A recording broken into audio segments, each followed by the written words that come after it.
light for you in dark places when all other lights go out.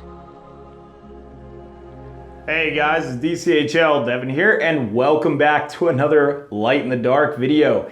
And today is going to be a question and answer video. It seems I've been away for a while once again. I was actually at a Canada tournament with the OSBGL guys. Fantastic tournament. Definitely give a review of that later time. And I just wanted to get back into the swing of things with videos. It seems that all us Hobbit League guys are really busy. The GBHL have just started getting back on track with their content. It seems like all four of them have been really busy. Then with, Jamie's in America, or at least was at the time of making this video, and Jamie was, and all the others are just out doing everything. So then you got like Top Table Wargaming by Steve Crow. He's been busy planning terrain for his tournament, so it's been hard for him to make content. Seems like the only ones who have been on track is Andreas with his campaign and Dave with Dwellers in the Dark. So, but let me try to follow in their footsteps and get back on track with them. So today I wanted to address a question most specifically about the ETC, the European Tournament Championship. We mentioned it briefly that Dave couldn't do the last list building tutorial, mostly because he was busy with that. And there's a lot of us who are busy with that. Even I'm actually, I guess, busy with that as well. The ETC came up, I just mentioned it briefly, and someone was like, not only what is this, but how are players chosen for this event? What is this event? Is this event like another Articon? What exactly is it? And so let me be clear about the differences between all these events that we keep mentioning. First off, Articon and the ETC are not the same at all, like completely separate types of events. Articon is more of a fluff-oriented event, but more importantly, it is a union of all the different communities. It's a celebration, I guess you can call it, and that is what its intention is. It wasn't meant to be this super competitive event, although you could make it competitive in a sense, but that isn't the first priority of it.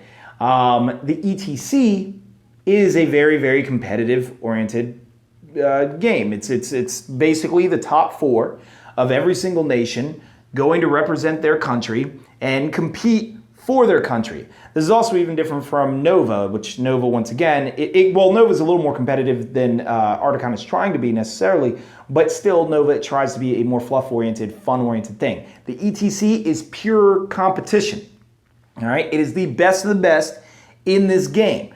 Now, the big question is, how exactly are the best chosen? How are the four picked to represent their country? This is actually where we're all busy. Every country's kind of left on to figure out for themselves how exactly this works. The GBHL and the British community have already been chatting and buzzing about how they're going to get their four selected using their league. For others, like America, it's actually kind of difficult. For those of you who don't know, the DCHL is actually sort of a unifying banner of the East Coast, kind of a block of area from Virginia all the way up to Boston. And even then, they kind of fall under their own banners once, first say at Nova, the Pennsylvania group has their own banner of that. The Boston group, once again, they're the New England Hobbit League. There's Richmond groups. Even the fact that we're in Virginia, the technical DCHL is in Virginia. Virginia is scattered about of different groups, and they just kind of call themselves that when it's convenient, the DCHL, and then move apart when it's not. So we're in no way a perfect resource for deciding who are the top four for this country. It's going to be kind of difficult. The only way I can imagine it is if we took rankings from every single tournament in the area. So if you guys don't know, in Colorado they have like Mayhem in the Mountains, which is their big tournament that they're going to have in November. And maybe Adepticon could start bringing back up its competitive tournaments for that. That's in Illinois. But other than that, I mean, using Nova, which is pretty much the largest SBG tournament, is the only way I really know how to make this decision. For right now, I think what's going to happen is me and the other representative for the US is going to just select another member and just start off that way and make it simple. However, if you think that you are a very good player and you are highly competitive, then I absolutely invite you to comment on the channel and let's arrange a meeting. I don't know, we'll call it Beat Devin Bat Reps if you want from that, Beat Matt Bat Reps from Mini Wargaming.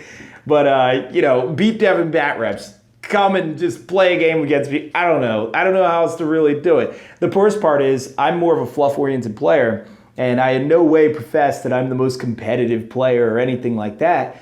Even our bat reps, we try to keep it in elements of like more good viewing than super, super competitive.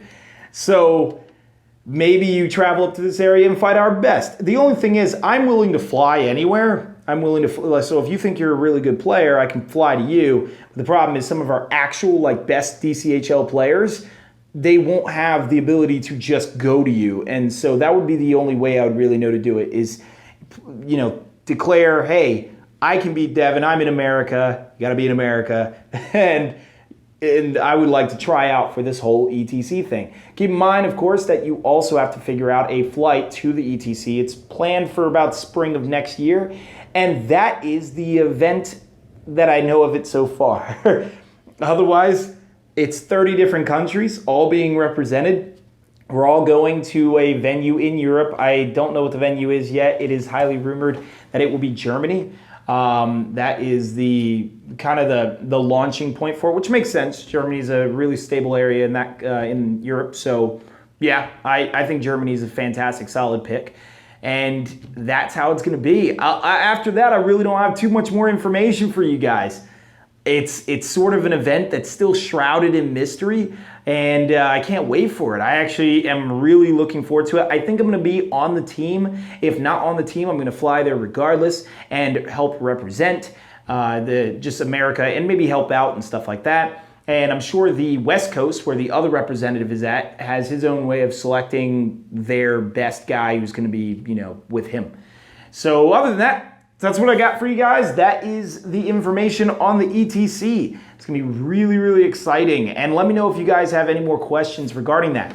Now, before I let you guys go, I'm just going to hit a couple questions. I think I'm going to reformat the Light in the Dark videos a little bit where I give you the main topic of the video immediately, and then I answer just generic questions for the rest of the video. I think this is the best way. Oh, and if you guys are wondering where Jake is, usually I have a partner with me for these videos. I just literally am filming this, and we just didn't schedule it. It just was an unscheduled film. Me and Jake went to Canada together. He's back home, and I just decided, all right, I have a morning. Let me film this really fast. So I'm here by myself for today. But if you guys miss his infectious laugh and wonderful personality, he'll be here soon. So let's go into a couple questions. First one here from Lionel Scott Hartson. He says, hey, DC Hobbit League, do you sometimes use a house rule that removes the shooting penalty? It seems everyone hates it. I think it should be like it was in the Big Blue Book, and +1 if you don't move, except crossbows, and bring back volley fire.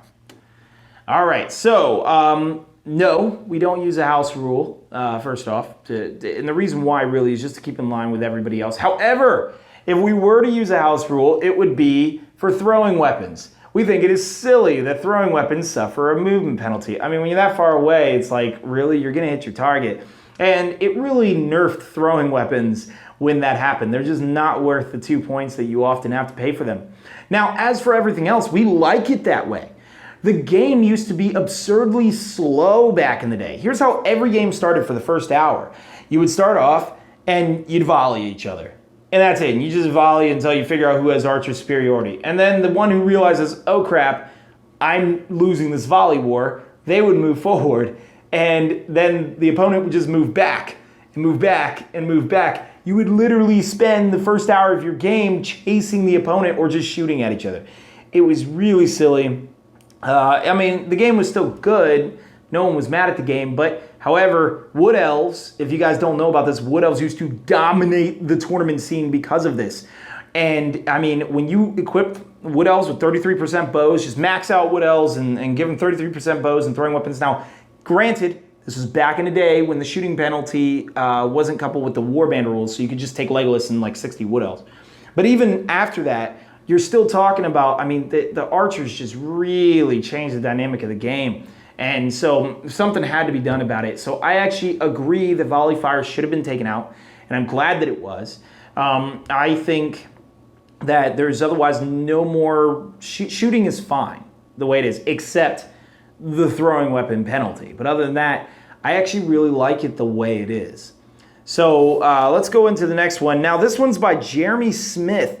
He has a couple questions here, and I guess I'll hit them all after I read them.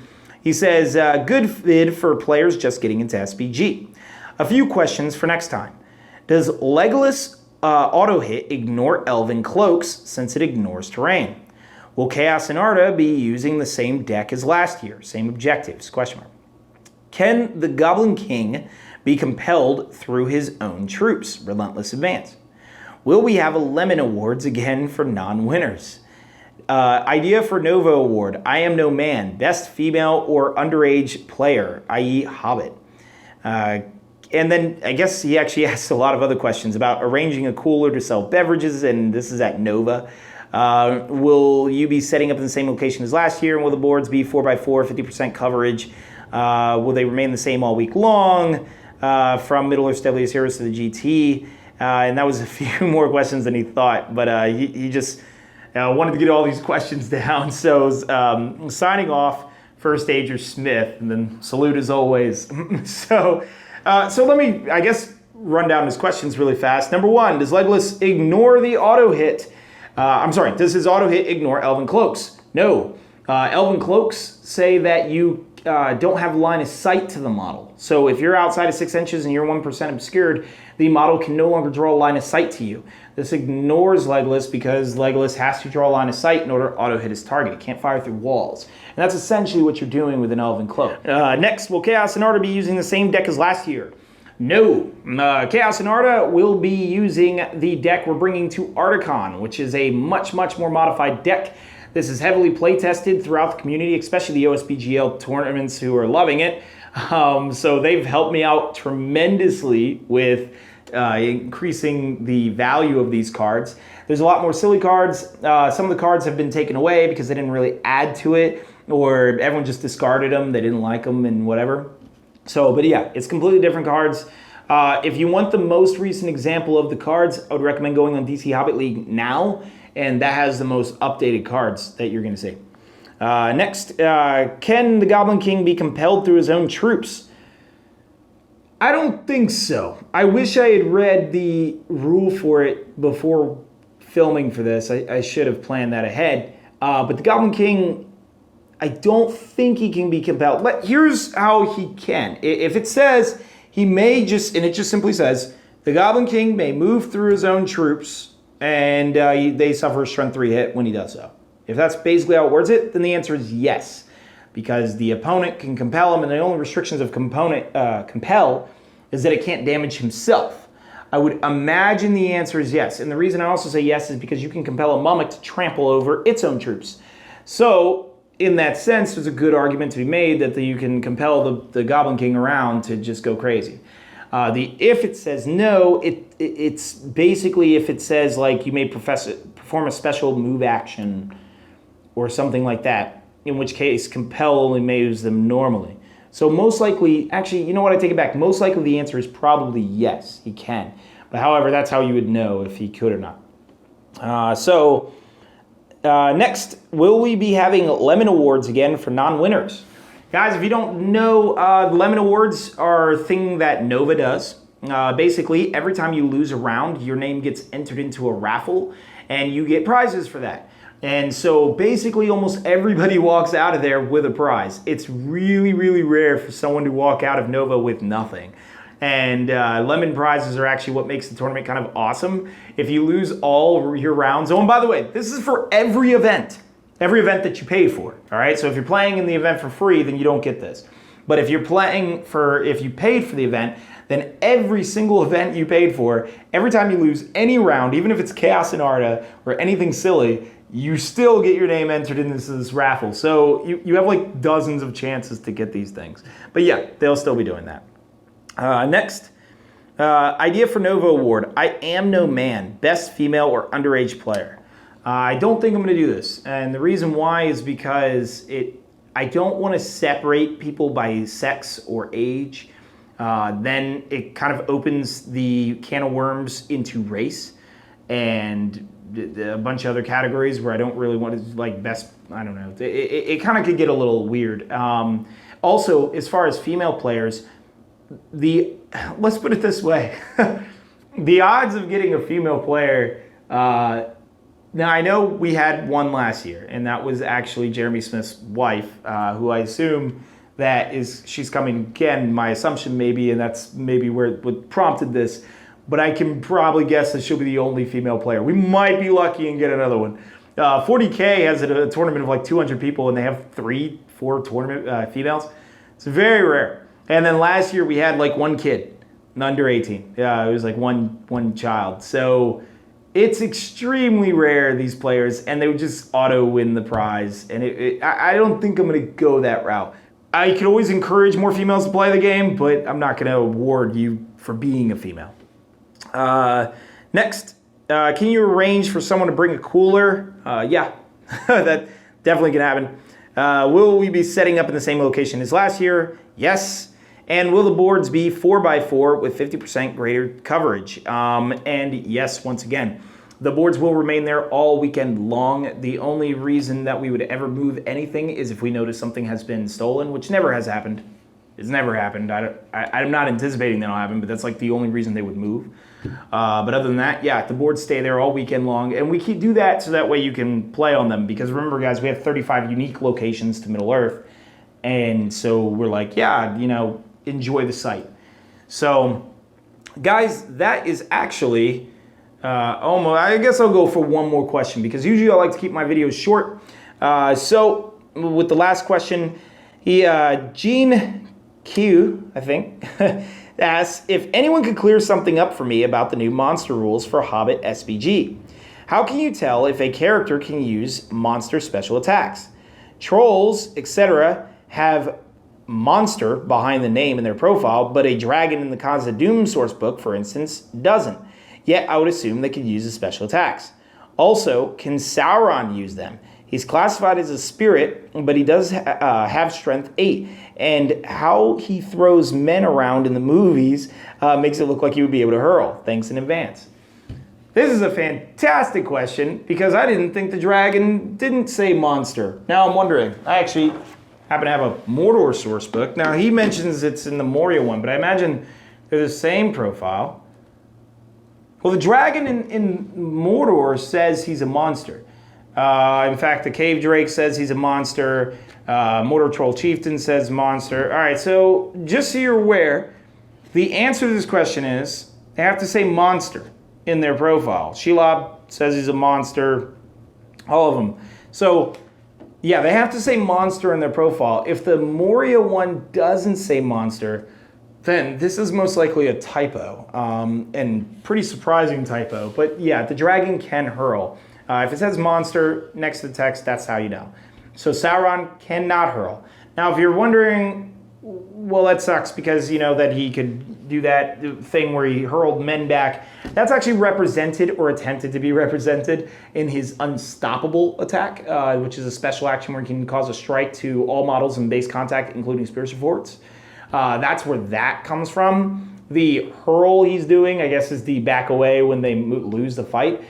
Just so you're aware, strength value has nothing to do with your ability to hurl. It does factor into hurl, but whether you can hurl or not is not, your strength doesn't actually matter. So hopefully that cleared that up for you. Let me know if it didn't. But otherwise, that is it for today's video. I'm going to keep just producing these. These are really easy, light in the dark videos if I could just do them in the morning. And hopefully get them out to you the day of and everything like that. So let me know if you guys have any more questions and we'll get back into our regular videos just like the rest of the other channels. I'll see you very soon.